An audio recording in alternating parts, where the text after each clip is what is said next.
அனைவருக்கும் வணக்கம். எல்லோரும் எப்படி இருக்கீங்க? நல்லா இருக்கீங்களா? இப்போ நீங்கள் பார்த்துட்ருக்குற இந்த இடம் ஏதுன்னு தெரியுதுங்களா? ஆமாங்க, திருமலை திருப்பதியே தான். போன வாரம் வெள்ளிக்கிழமை எங்கள் வீட்டுக்காரங்க திருப்பதி போனாங்க. சனிக்கிழமை பெருமாளை தரிசனம் முடிச்சுட்டு நேற்று ஞாயிற்றுக்கிழமை இரவு வீட்டுக்கு வந்தாச்சு. உங்களில் யாரெல்லாம் திருப்பதி போயிருக்கீங்க, பெருமாள் தரிசனம் பண்ணியிருக்கீங்க, யாருக்கெல்லாம் திருப்பதி லட்டு பிடிக்கும்னு சொல்லுங்கள். எனக்கு இது வரைக்கும் திருப்பதி போகிற கொடுப்புன்னு கிடைக்கலங்க. ஆனால் கண்டிப்பாக கூடிய விரைவில் திருப்பதி சென்று பெருமாளை நாங்களும் தரிசனம் பண்ணிட்டு வந்துடுவோம்.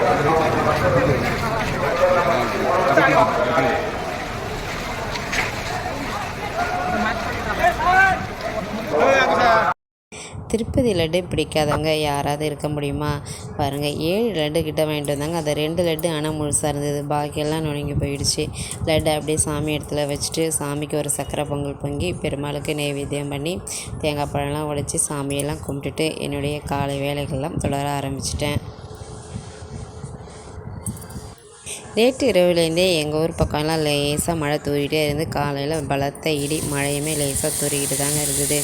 இன்றைக்கி காலையில் ஒரு தோசை, தேங்காய் சட்னி, லெமன் ரைஸ், கொஞ்சோண்டு உருளைக்கிழங்கு வறுவல். ரொம்ப ஒரு சிம்பிளான சாப்பாடு தான்.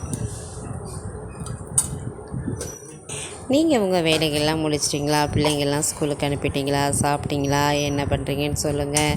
சரிங்க, உங்களுக்கு நேரம் கிடைக்கும்போது என்னோடய வீடியோவை பாருங்கள். பிடிச்சிருந்தால் லைக் பண்ணுங்கள், ஷேர் பண்ணுங்கள், சப்ஸ்கிரைப் பண்ணுங்கள்.